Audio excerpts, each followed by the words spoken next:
अब बात HMPV virus की जो चीन में काफ़ी तेज़ी से फैलना शुरू हुआ है, ह्यूमन मेटान्यूमो वायरस। इसका संक्रमण अब भारत भी पहुंच गया है और इससे चिंता शुरू हो गई है कि क्या ये उसी तेज़ी से फैलेगा जैसे कोविड-19 था। केंद्रीय स्वास्थ्य मंत्रालय ने कहा है कि ICMR ने कर्नाटका में 2 बच्चों में HMPV संक्रमण पाया है। 3 महीने की बच्ची और 8 महीने के बच्चे में ये संक्रमण मिला है। इसके अलावा गुजरात में भी 2 महीने के बच्चे में संक्रमण पाया गया है। केस मिलने के बाद अलर्ट जारी किया गया है। चीन में इस वायरस से बड़ी संख्या में लोगों की जान जाने की खबरें आ रही हैं, जिसे लेकर भारत में भी स्वास्थ्य मंत्रालय ने कड़ी निगरानी शुरू कर दी है। कई राज्यों ने एडवाइजरी और अलर्ट जारी किया है। कुल 3 केस इस वायरस के अब तक भारत आ चुके हैं। हमारे साथ जुड़ गए हैं डॉक्टर रणदीप गुलेरिया, पूर्व director all India institute of medical sciences Delhi. Doctor Guleria, HMPV virus के बारे में अभी तक क्या जानकारी है, किस तरह का वायरस है ये? HMPV वायरस, ह्यूमन मेटान्यूमो वायरस जो है, एक RNA सिंगल स्ट्रैंडेड वायरस हम कहते हैं।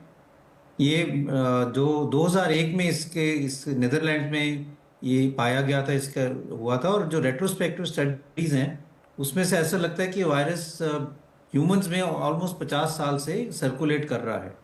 और हम देखते हैं कि ये बच्चों में, स्पेशली जो छोटे बच्चे हैं जिनकी उम्र 1 साल से या 2 साल की हो, या जो बुजुर्ग लोग हैं, इनमें ये ज़्यादा सीरियस इन्फेक्शन कर सकता है।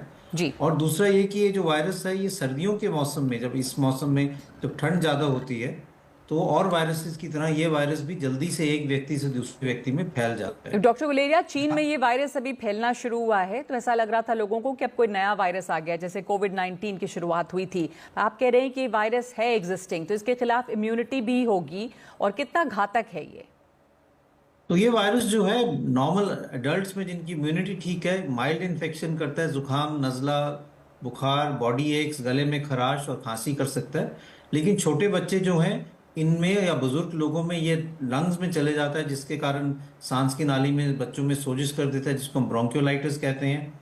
निमोनिया भी हो सकता है बच्चों में, और बच्चों में सांस की तकलीफ हो सकती है। बुजुर्ग लोगों में भी, जो अगर जिनको क्रॉनिक रेस्पिरेटरी प्रॉब्लम हो या क्रॉनिक हार्ट प्रॉब्लम हो, उनमें भी ये जो वायरस है, ये थोड़ा ज़्यादा सीरियस रूप ले सकता है, जिसके कारण कई दफ़ा एडमिशन की ज़रूरत भी पड़ सकती है। तो जी। लेकिन बाय एंड लार्ज ये वायरस माइल्ड वायरस है।